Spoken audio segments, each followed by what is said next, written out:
Tanking in Tower of Fantasy, people seem to forget we exist. Us tanks do a lot, mind you. We just don't show up on the numbers board. You see that shield over there? You see that attack? You see that hit stun?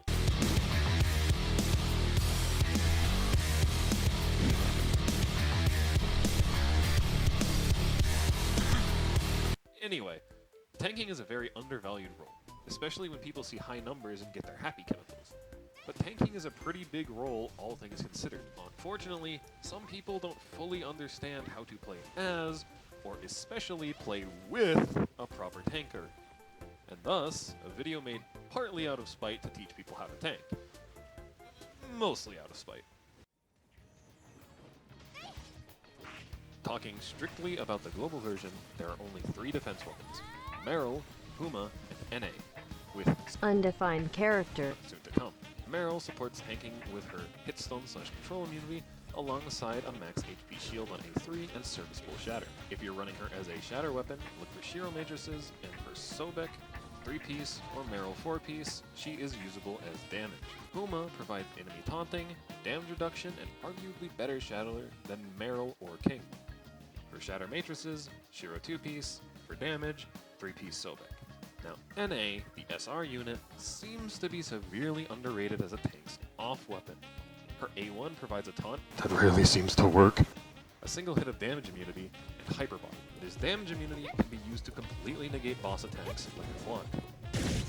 Her A3 provides 50% damage reduction for 6 seconds after being hit once, and most importantly of all, her Shatter might be the best in the game. I'm not talking about her infinite dodge attacks or anything like that. If you look at her skill description, she has 2 separate charge attacks, one after using her skill and one before using it.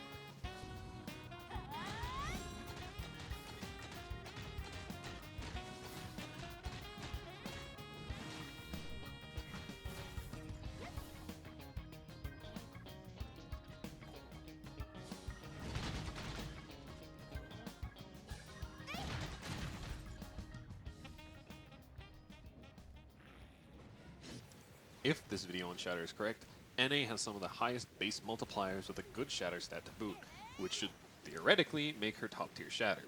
I'll link this video in the description for a detailed view on Shatter theory, but in essence, the multiplier of your attack and your Shatter value is the only thing that actually comes into account during shattering, not the total damage you deal.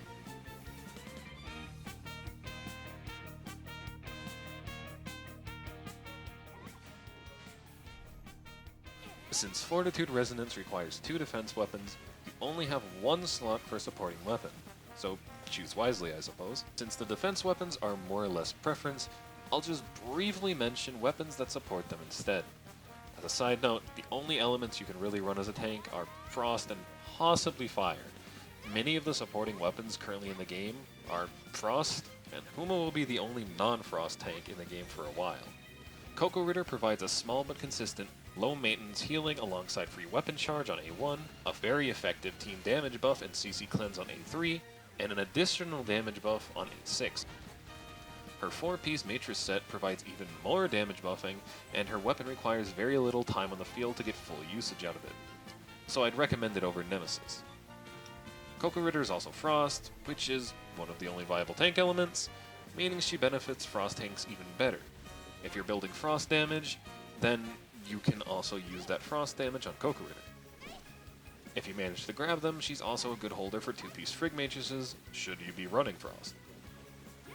Tsubasa provides a 50% damage buff at A1, faster acquisition of said buff at A3, and 25% damage buff at A6. She does decent damage, doesn't need much time on the field, and provides all element buffs higher than Coco Ritter. And if you're running Frost, of course, she can also hold a 2-piece Frig Matrix. Frig.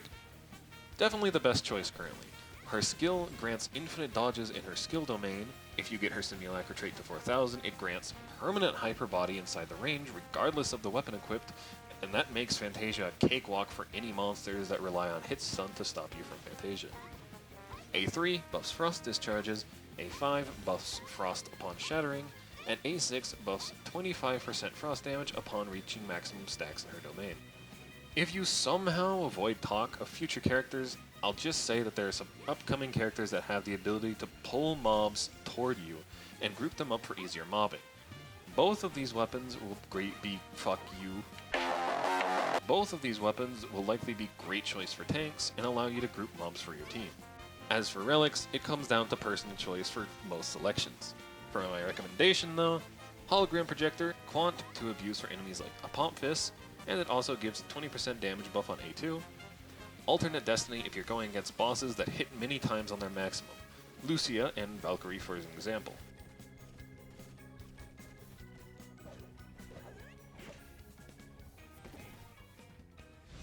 Just know that if you use Alternate Destiny during a max, your teammates will try their absolute hardest to run outside of it and die instead.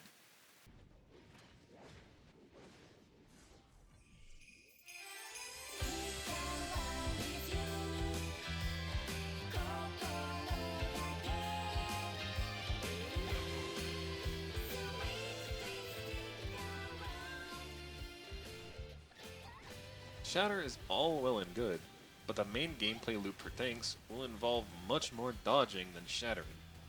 Phantasia is a mechanic that creates a sphere around the player upon dodging at the proper time before an attack.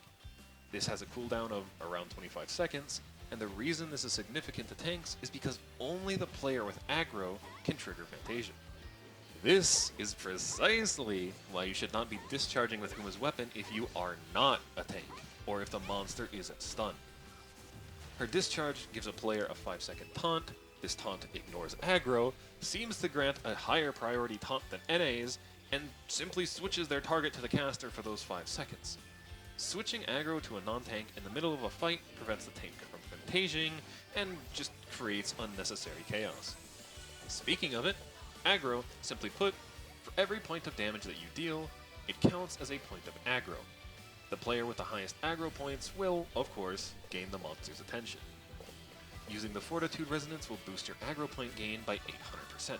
So even if your attacker deals 10 million damage and you deal 2 million damage, you will still have 16 million aggro points and be the monster's target.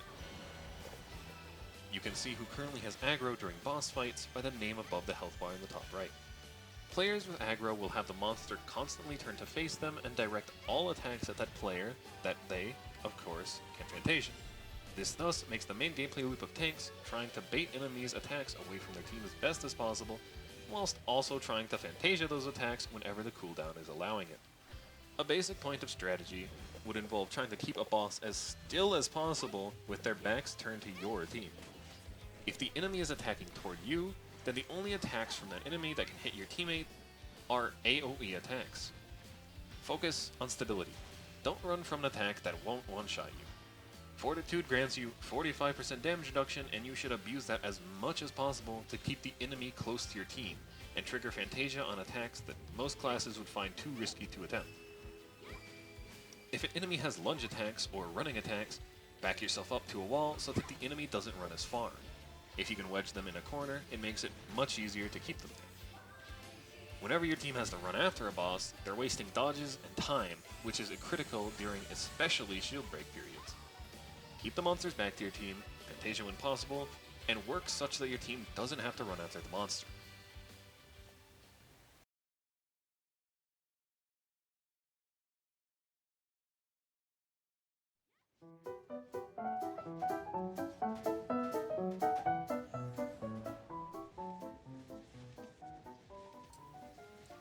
Now, I titled this section Advanced Tactics, not because they're particularly difficult, but because they require coordination, which is something you'll rarely see in Tower of Fantasy, as most of your teammates are rabid monkeys running around with swords and guns. NA's main method of Shatter makes her immobile for a long time before attacking, and should she decide to move, she'll lose the attack's charge and waste valuable shield break time. This means, to maximize her Shatter potential, she should be charging the attack before a shield is generated, and move as little as possible throughout the entire shield phase. But as you might know, the bosses in this game run away more than Nemesis players in PvP. Our main method of countering this would be activating Phantasia or baiting the bosses into a wall. But if you happen to have a buddy running Nemesis, her back dodge attack generates a slow field on the targets. Since Volt teams don't have a dedicated Shatter weapon, try asking your buddy to use those slows throughout a Shatter phase.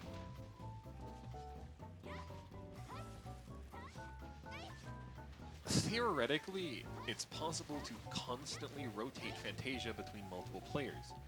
Phantasia only enters cooldown if you enter the sphere generated by it. Therefore, if a boss is big enough and a player stands outside during Phantasia, they will preserve their own cooldown. In practice, it's significantly harder. Huma's discharge is the only reliable way of switching aggro mid-fight, and it only lasts 5 seconds, meaning you need the boss to perform an attack without that window, and said attack also needs to be Phantasiable in the first place. I assume this will die as niche theory crafting, since no boss requires this harsh of a stalling strategy. Well, you might be able to permanently Phantasia Valkyrie with it, but I'll leave that idea for someone else. Before I wrap this up, aggro buffs don't work in Void Rift. Whoever deals the most damage gets the aggro. Even those buffs that are supposed to grant you additional aggro don't function. So there's no reason going Fortitude for those missions unless you have Huma. That's all that needs to be said, really. Keep your team tied to a leash, hope to God they aren't using Huma, and laugh at that thing they call damage. Later!